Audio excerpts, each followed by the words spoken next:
बिस्मिल्लाहिर्रहमानिर्रहीम। मोहतरम नाजरीन, अस्सलाम वालेकुम। झील सैफ उल मुल्क को ज़मीन पर जन्नत के तौर पर जाना जाता है।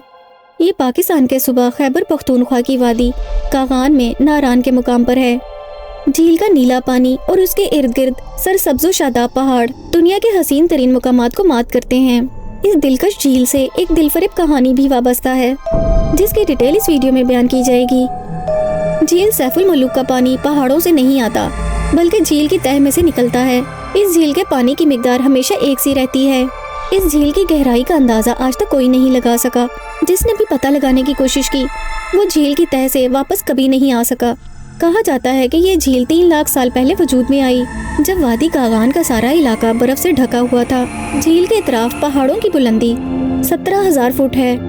शहजादा सैफ उल मुल्क मिस्र के बादशाह आसिम का बेटा था। शहजादे को मुसलसल 7 रात ख्वाब में एक परी का दीदार होता रहा। ख्वाब में शहजादे ने इस झील को देखा, इस जगह को देखा और साथ ही परी को भी देखा, जिसका नाम बदिउल जमाल था। शहजादा दिल ही दिल में उस परी से मोहब्बत करने लगा। शहजादे ने सुबह वो ख्वाब अपने वालिद को सुनाया। बादशाह ने कहा, बेटा, ये जगह और परी तो आपको मिल जाएगी, लेकिन इसके लिए काफ़ी मेहनत करनी पड़ेगी। पहले तो ये पता चलाना ही मुश्किल है कि वो झील और वो इलाका इस कदर वसी दुनिया के किस कोने में वाक़या है। ख्वाब की ताबीर और तफसीलात मालूम करने के लिए कई नजूमियों से रब्ता किया गया, लेकिन किसी ने भी शहजादे को तसल्ली बख्श जवाब न दिया। अल्लाह की कुदरत से ऐसा हुआ कि चांद की 14वीं रात थी। मिस्र में ही शहजादे का एक बुजुर्ग से सामना हो गया। उसने बताया कि हिंदुस्तान में एक मलका पर्वत नामी पहाड़ है। मलका पर्वत इस चोटी को कहते हैं जो सैफ उल मुल्क झील से शुमाल की जानिब वाक़या है। झील इसी चोटी के दामन में है। बुजुर्ग ने शहजादे को बताया कि जो परी तुम्हारे ख्वाब में आती है वो कोहे काफ की परी है, लेकिन मलका पर्वत में रहती है। मलका पर्वत कोहे काफ के मफरूर जिन्नों और परियों का इलाका है, जहाँ इंसान का जाना नामुमकिन है। उस बुजुर्ग ने शहजादे को ये भी बताया कि वो परी हर 12 साल बाद झील सैफ उल मुल्क पर गुस्ल करने के लिए आती है और परी का नाम बदिउल जमाल है। बुजुर्ग ने तफसीलात बताते हुए शहजादे से कहा कि तुम्हें नारान जाकर उस परी का दीदार करने के लिए 12 साल झील पर चिल्ला काटना होगा। फिर शहजादे को एक तिलिस्मी टोपी दी और कहा कि जब तुम 12 साल चिल्ला काट लो तो उसके बाद ये टोपी पहन लेना, तब तुम जिन्नात और परियों को देख सकोगे, मगर वो तुम्हें नहीं देख पाएंगे। बुजुर्ग ने चिल्ला पूरा करने के बाद बवक्ते ज़रूरत पड़ने के लिए शहजादे को एक वजीफा भी बताया। शहजादे ने अपने बाप को अहवाल से आगाह करने के बाद इजाज़त ली। बगैर ताखिर किए रुखते सफ़र बांधा और नारान के सफ़र पर निकल पड़ा। काफ़ी अरसे के बाद बिला आखिर वो नारान पहुंच गया।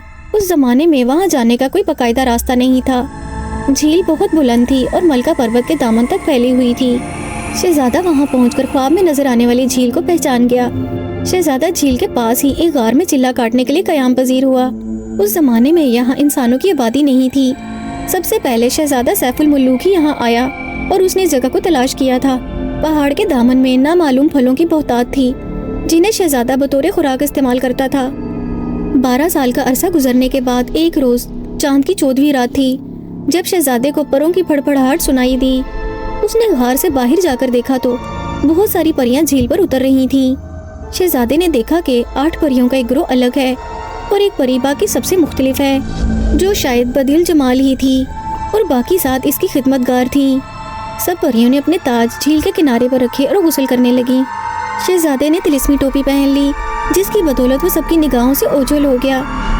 फिर उसने झील के करीब जाकर परी बदिउल जमाल का सबसे मुख्तलिफ और कीमती ताज उठाकर अपने पास रख लिया।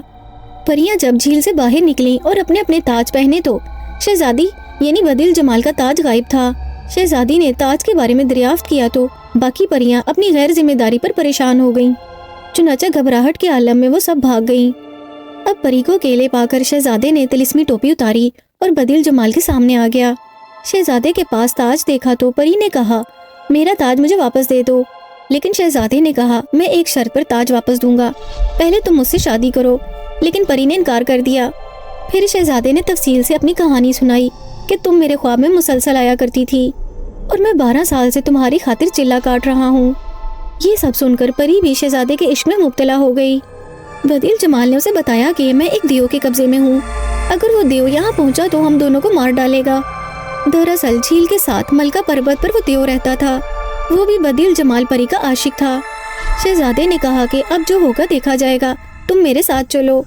शहजादा परी को साथ लेकर नारान की तरफ निकल आया। नारान इस जमाने में बियाबान जंगल हुआ करता था। دوسری طرف جو پریاں واپس چلی گئی تھی انہوں نے جا کر دیو کو اطلاع دی کہ آج جھیل پر بدیل جمال ہم سے بچھڑ گئی ہے۔ دیو فوراً جھیل پر پہنچا۔ اس نے جھیل پر تلاش کیا مگر پری نہ ملی۔ سخت غصے کی حالت میں اس نے جھیل کے سامنے والی جانب پاؤں مارا، جس سے جھیل کا بند ٹوٹ گیا اور سارا پانی نیچے کی جانب بہنے لگا۔ پانی سیلابی ریلے کی شکل میں ناران میں داخل ہوا۔ پری اور شہزادہ بھی راستے میں تھے۔ انہوں نے دیو سے بچنے کے لیے سچے دل سے دعا مانگی جو قبول ہوئی، اور پہاڑ کے اندر ایک غار بن گیا۔ پری اور شہزادہ اس غار میں داخل ہو گئے۔ سیلاب کا تیز ریلا غار کی دائیں اور بائیں جانب سے گزر گیا اور دونوں محفوظ رہے۔ ادھر دیو نے پری کی تلاش نہ چھوڑی مگر اتفاق سے وہ پہاڑ کی دوسری طرف جلکھڈ کے علاقے میں چلا گیا، جہاں اس کا پاؤں دلدل میں پھنس گیا۔ جب اس نے بہت زور لگا کر دلدل سے پاؤں باہر نکالا تو وہاں پر بہت بڑا گڑھا بن گیا۔ اس جگہ کو آج پیالہ جھیل کہتے ہیں۔ کافی دن تلاش کرنے کے بعد جب اس دیو کو پری کہیں نظر نہ آئی تو وہ دل برداشتہ ہو گیا اور ایک بلند پہاڑ سے چھلانگ لگا کر خودکشی کر لی۔ پری اور شہزادہ کچھ عرصے تک غار میں ہی چھپے رہے۔ ایک دن شہزادے کو بزرگ کا بتایا ہوا وظیفہ یاد آیا جو اس نے پڑھا تو 2 جن حاضر ہو گئے، جنہوں نے دیو کے بارے میں پتہ کر کے شہزادے سیف الملوک اور بدیل جمال کو بتایا کہ وہ مر چکا ہے اور تم لوگ آزادی سے مصر جا سکتے ہو۔ شہزادے کی خواہش پر ان دونوں جنوں نے پری اور شہزادے کو اٹھایا اور جلدی مصر پہنچا دیا۔ بادشاہ عاصم نے ان دونوں کی شادی کروا دی اور سب ہنسی خوشی رہنے لگے۔ بدیل جمال، پری اور شہزادہ سیف الملوک نے جہاں کچھ عرصے کے لیے پناہ لی تھی وہ اندھیرا غار آج بھی ناران کے بازار میں موجود ہے، جہاں روشنی نہیں جاتی، اور اس شہزادے کے نام سے جھیل سیف الملوک کا نام مشہور ہوا۔ چاند کی 14ویں رات کو جھیل کا منظر بہت خوبصورت ہوتا ہے۔ کہا جاتا ہے کہ اس رات میں اللہ کے برگزیدہ بندوں کو یہاں جن اور پریاں بھی نظر آتی ہیں۔ محترم ناظرین، اگر آپ کو جھیل سیف الملوک کا یہ واقعہ پسند آیا ہو تو کمنٹ کر کے اپنی رائے کا اظہار کیجیے اور اس ویڈیو کو لائک اور شیئر کیجیے، اور اس طرح کے مزید تاریخی، تحقیقی اور معلوماتی واقعات کے لیے ہمارے چینل اشال اسلامک اسٹوریز کو سبسکرائب کیجیے۔